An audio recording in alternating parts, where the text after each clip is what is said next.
And I was just there, chilling, hanging out, getting a tan, waiting for my parents to pay the ransom money. And it took them a while. I just keep getting kidnapped. I'm so kidnappable. And my mom keeps telling me, Peyton, strangers rarely ever actually have chocolate chip cookies. Yeah.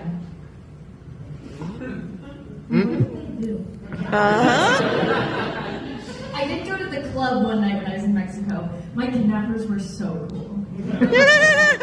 And I did the most Mexican thing you can do at a club in Mexico. And I kissed a boy named Pepe. Oh, girl. Now, hey, if there's a P anywhere in your name except the beginning, your name's too silly to be a name. The only reason you should have a P anywhere in your name except the beginning is because you have huge eyes, a huge mouth, you're made out of felt, and you live on Sesame Street. That's the only reason. I spent every single night in Mexico alone in a house by myself, and I was like barely even scared.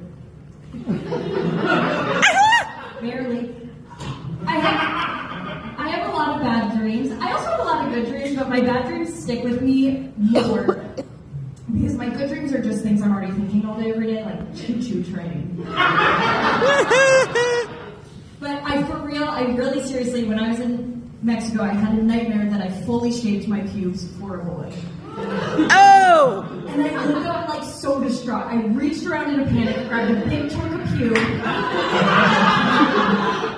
I was so relieved. And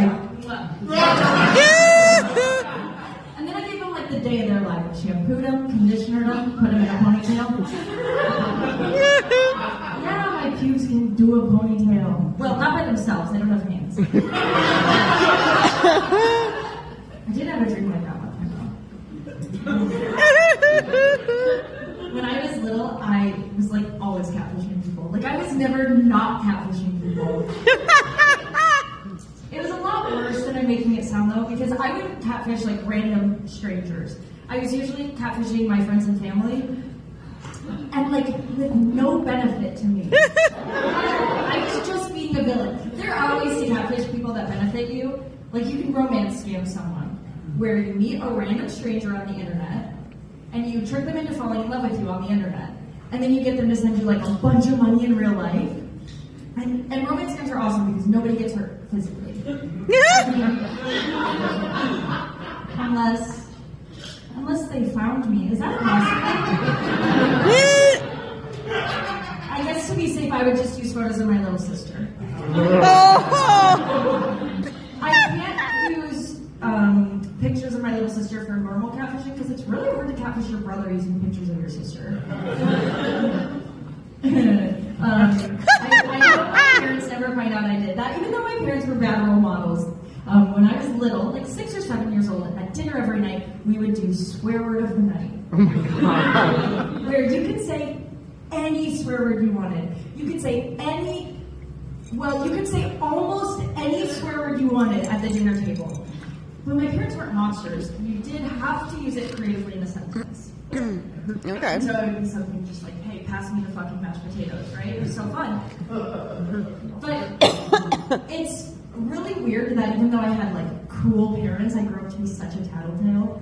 And like, I love tattling. I love it. I think there should be a big reward for it. And kids tattle a lot, and that makes me nervous because kids tattle about things that don't matter. I tattle only about things that really matter. Like recently I found out that there's a rapper named Too Short. If you know who Too Short is, you're either really old or really short.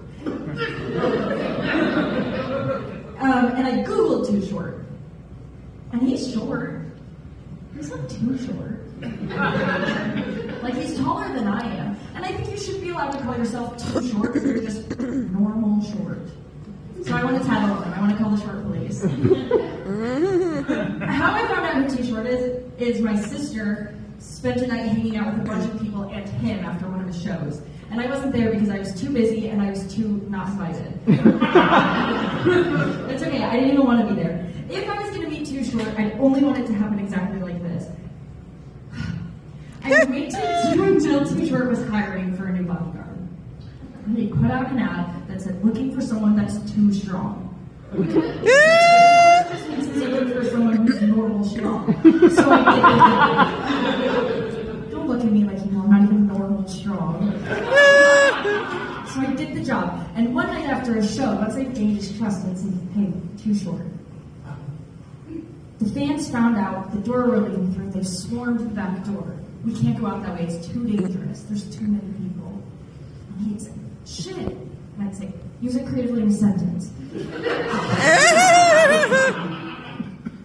But he loved the attention, so he'd still want to go out the back door. He's small, but his ego's big. So he'd still want to go out the back door, and he'd go out to, Too Short would go out to the crowd with too many people, but there wouldn't be too many people. There would just be a normal amount of people. It's just two guys. It's the short police. They arrest him. Tattled. Being a tattletale is so funny because I can make people so nervous. Like, I would consensually have sex with you and then tattle on you for it.